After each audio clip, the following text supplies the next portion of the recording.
redoing the white beauty here, and this is a complete reconditioning of this bike, and we've got another bike coming in. You're going to be excited to see it in the next video. I think you're going to love it. It's going to be here either later today or even on Thanksgiving, so we're pretty excited about that. Julio, tell everybody where all the tools are located. Thank you, Bill. That's what he wanted. He wants to be called Bill. We're doing another series on the Blue Bomber. Total reconditioning of that. So that's on Sweet Project Cars. So you got to go check it out. If you want to know how to take a piece of junk that stinks and reeks and bring it back to new as cheaply as possible, you're going to find that out. So here's what we're going to do today. We're actually going to be doing the leather, pre-cleaning the leather, and this is called the first steps first. Pre-leather and pre-hard tires, rubber tires. The nice thing about these stands is I put a little small jack up front, and now I can spin the tire. This is our conditioner. It's Sweet Project Cars homemade conditioner. So much cheaper than 303, and it works better. I'm going to mist the tire as I spin it, get it to soak in so that I can get this tire to soften up. And as you can see, the tread isn't all that good, but it's good enough to ride. It's going to need a new tire pretty soon, but if you have tires, do this for storage especially. It works so good if you're parking your bike for the winter. So I'm just going to do this number. Can you do it if you don't park your bike? Yeah, you can do it if you don't park your bike. How long should you wait before you ride it after you do this? At least 2 or 3 days in the sun. So that tire is nice and soaked, and it'll soften that rubber right back up. It's had what we call emollients. It's had none of that. It's sat in storage for a while, so this thing is just pretty hard. Actually, leave that nice and wet.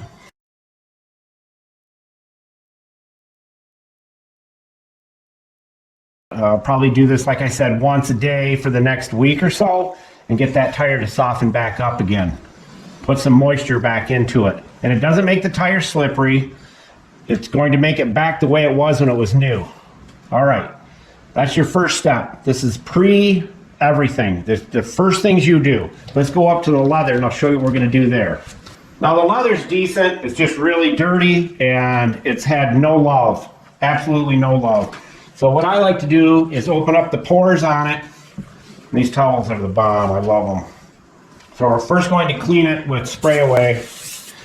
We could use another cleaner, but this is the pre-stuff. This is just doing it as cheaply as you can. It'll still do the job and get it done for you.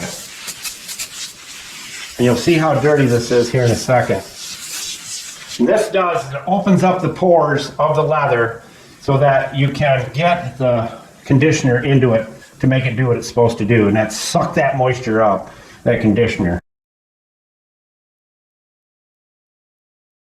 And if you haven't done this to your leather, it's a good idea to do it, especially your seat.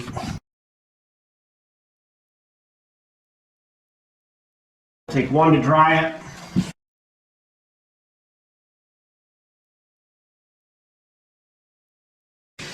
Spray away is the one we suggest using.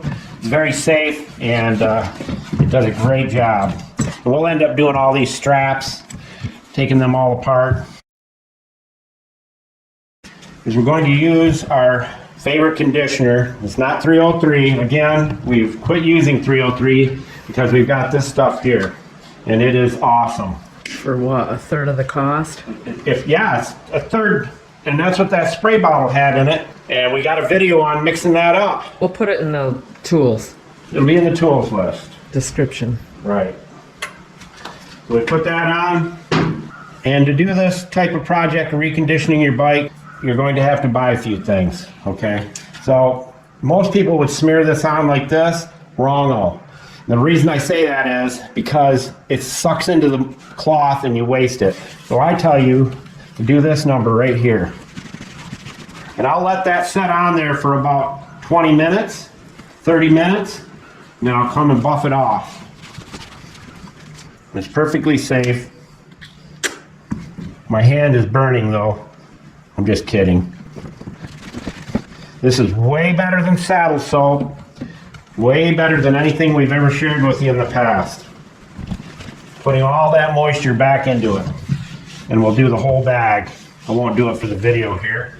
Now, we're going to jump up here on the seat and do the exact same thing on the seat.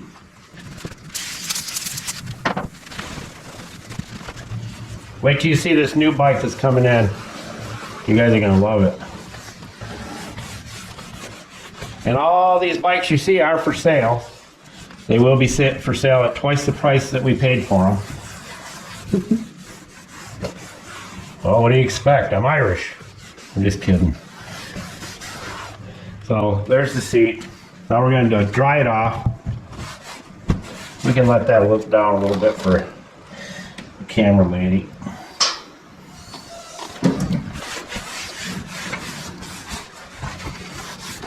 If you don't have one of these motorcycle stands, guys, you got to get one. Especially if it's in your man cave and you store it inside in a heated climate in the wintertime. It's awesome. You can do all kinds of stuff on it. All right. Same thing with the seat. Now we don't have to re-dye this or anything because the leather's still in pretty good shape. There's no fading out areas on it. We're going to be looking for a Hayabusa. So for all of you foreign bike lovers, you're going to like that when we redo a Hayabusa. And when I was younger, my dad actually owned a Suzuki dealership for many years, so I was always around Suzukis and always riding the RM series bikes. So I'll let that set, like I said, a half hour to an hour. You can set it out in the sun, and if you're still around sunshine, and really let it soak in. The difference, take a look at this and go over to this one. Filthy. Beautiful. It's gonna be good. Consuelo says it's gonna be awesome and good. So we'll let that set and then we'll buff it off, and in the next video you'll see these done. So stay tuned and don't forget the series on Sweet Project cars as well. Sweet Scoots, out!